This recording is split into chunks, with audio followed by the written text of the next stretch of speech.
Hi, it's Ash, your local Greens candidate for East Gippsland. I'm here today talking to Jodie. Jodie's a really interesting person. She works in NDIS as a navigator-ish. Yeah. So I wanted to start the video by talking about so what is your name and who is your mob? So when I ask non-Indigenous people that, I think they get a bit confused, but it's just identifying where you come from, your connections, and things like that. Great. So I'm Jodie. My mob is actually here. So I was born and bred on Gunai country and have had a really lots and lots of Koori people, mates of mine. You know, went to school down here in Lakes Entrance. So yeah, very local. Nice. So can you tell me a bit about your role and what kind of work you do in the NDIS within Gippsland? Yeah.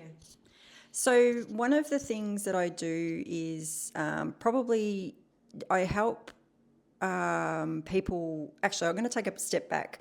My own story is that I've got a couple of children who are on the spectrum, and so I've had part of the NDIS journey has been since 2017 when it was actually rolled out down here in East Gippsland. East Gippsland was one of the last places to roll out across all of Australia. So we were hoping they would have got it right by the time it hit us. Anyway, so we've been connected to the NDIS since 2017. And when I was going through that period, especially with my 15-year-old now, I had no idea what was going on. So we were moved into the system, then we had the planning meeting, and then it was like, well, what do you do now? Because there was just no support. It actually got me really upset because you want the best for your kids. And then I thought, well, if it's making me upset and it's making me cranky, what can I do about that? So I just got educated. So I started doing a lot more things online and working out, I know it sounds a bit dorky, but reading NDIS legislation and the operational guidelines just so I could understand it more and how it was applied here to many people. And then I just started helping mates. And the real passion that I've had, to be really honest, for a number of years is I could see it's so hard to get access to the NDIS. How can I help people get access to the NDIS? And just because I've got lots of different connections to community, Aboriginal community, I thought, so I've moved into that space and I work with GJAC once a week through the medical centre, and really passionate about helping people get onto the NDIS, but also if their plans are really crap, how we might be able to do reviews and how people can implement their plans to the best of their ability as well. Yeah. So I've got a question. So I guess what are the challenges and barriers specific to this region? So we've got really thin markets, and what I mean by that is that there's not a lot of allied health professionals and support. So often we've got really big backlogs of kids waiting for over 12 months to actually access simple face-to-face, which is where a lot of people feel like that's the right fit for them. I think since COVID, it's been really good because we've sort of learnt a few more things can happen online. So from a therapy perspective, which has opened up, a lot of those wait lists that people might have experienced previously. I think access for kids that are over 7 is really tough for Indigenous and non-Indigenous people, because the cost is so prohibitive to get the requirements of the things that the NDIS actually need. That then puts pressure on organisations and providers to provide functional capacity assessments and things like that. And those assessments can be up to $2,000 to $3,000 now. And I've just done some work recently with somebody, and we went right through Medicare rebates and things like that. So if we can trigger a management plan through a GP, for argument's sake, the Medicare rebate's only $60 and people might be charging up to $250 an hour. So out of pocket is still about $180 for people to access an OT. Yeah. So it's really expensive now, and that's a massive barrier. Yeah. And just having access to people that can help, really, that are going to look after people. Yeah. I hope I answered that all right. No, I think you did fine. So what does a typical day look like for you doing this work? Gee whiz, that's a really good question. At the moment I'm helping someone who's overseas, and we've got a planning meeting on Monday. And she's kind of like, oh my God, we've got to get all this stuff together. I'm like, yes, we do. So there's that kind of pressure. Often people will find me in crisis, or when they're right at the end of a planning cycle, so they're ready for their new one, or they've had a phone call saying, you're up for a review, but they don't know that they're up for a review. And so that's a really hard process to work through, because we need a lot of information and a lot of support for that individual. And so that can, my day might be just full of that, phone calls from people just saying, I really need help. I've got a planning review coming up. Can you help me? And so it's, all my hands on deck. But in saying that too, I think one of the privileges of the job, to be honest, is I don't work within organisational restraint. So I can advocate where needed. While my scope is NDIS, quite often the family might have, gendered violence behind them, or might be affiliated with, say, Orange Door. And so there's often a really big story wrapped around them that I need to be very cognizant of. The child might be not going to school. So often I'm asked, can you help just sit in with this meeting with me so I know what they're saying from a school perspective. So, that's my day. Like it's just whatever comes. Yeah. It's very flexible. Are there more of you? Are there more people that do your role around here, or are you kind of like a standalone?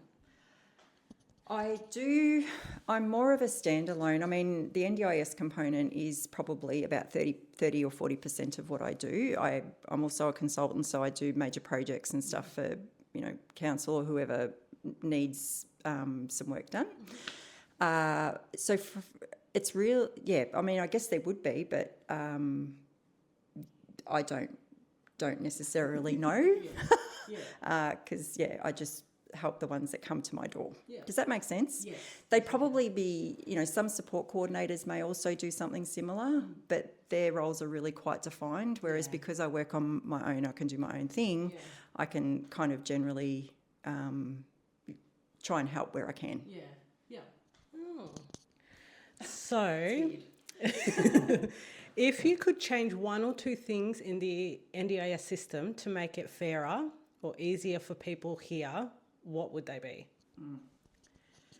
I think what we really need to know for here in East Gippsland is what Thriving Kids is going to look like and what those foundational supports are going to look like.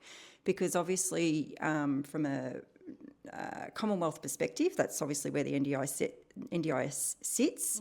From a state perspective, I think there's a lot of interest around how Victoria is going to roll out those Thriving Kids and foundational supports, given that, the Commonwealth has made all of those announcements around 160,000 people being booted off, and that is causing a lot of distress for a lot of families, and rightly so.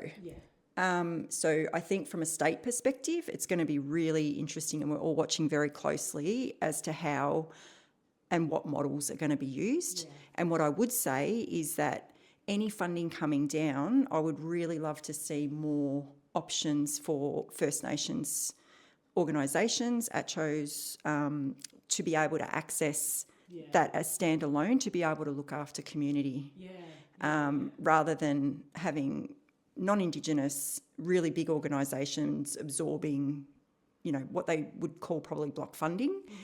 How are we actually all going to work together? But also having options for First Nations people to be able to come up with some place-based, bespoke things that are going to meet their needs.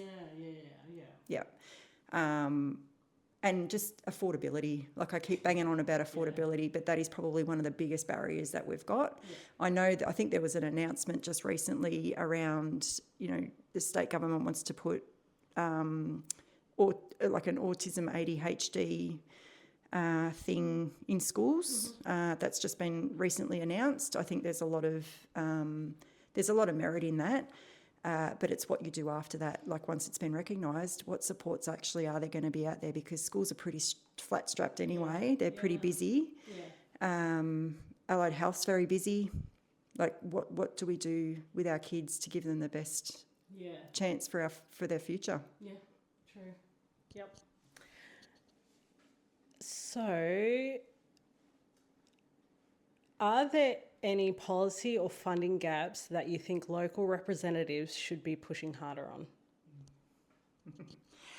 Absolutely. I think the Thriving Kids and the foundational stuff is going to be the most important thing. And I think, like I said before, actually allocating that funding equitably,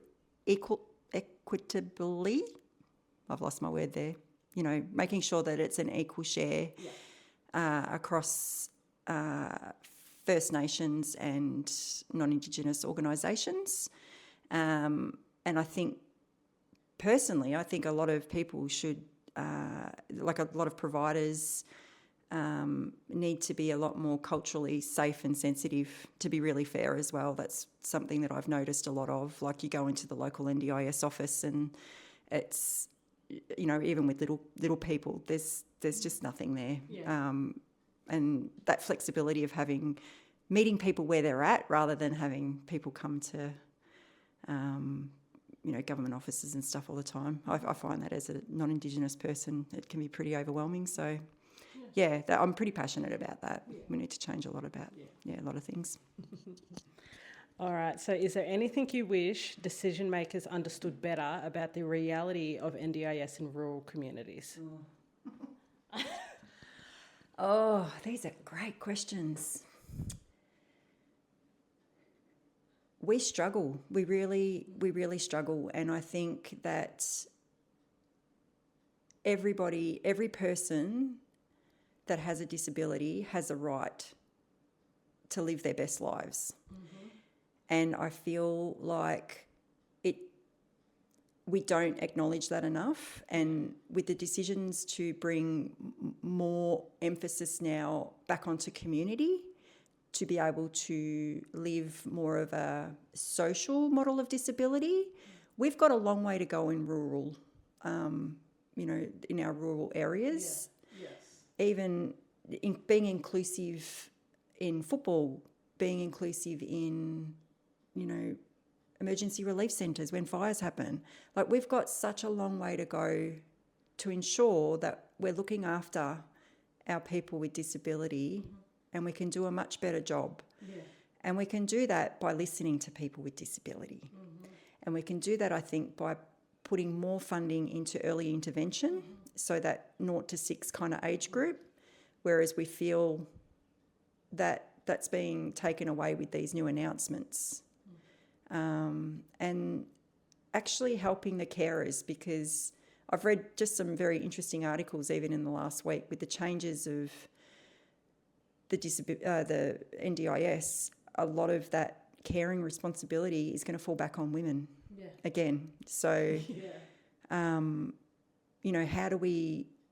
how can we make that a lot fairer for families and carers across, and participants themselves, people with disability themselves? Yeah. We need to ask them how they're going to live their best life. And we need to listen. Yeah. I think what's interesting, like you were talking about that, like early intervention, like stuff, and my sister Jamie and I talk about that all the time. And when I was at Campaign Con, I was invited to speak on a First Nations panel. Mm.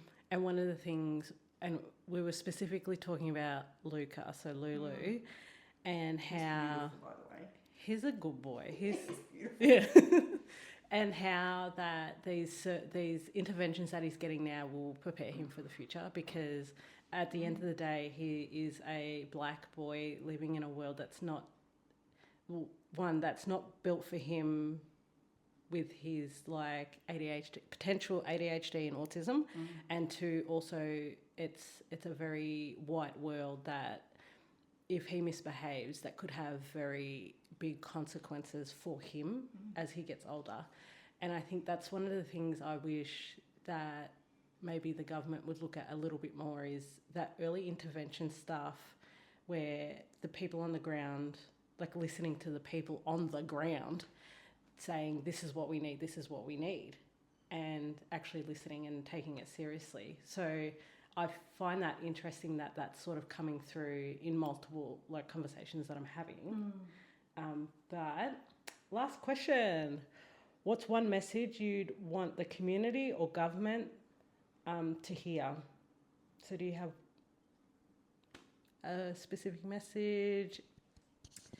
I just think people with disability deserve the best life that we can give them, and they need all the supports that they need to be able to live that best life.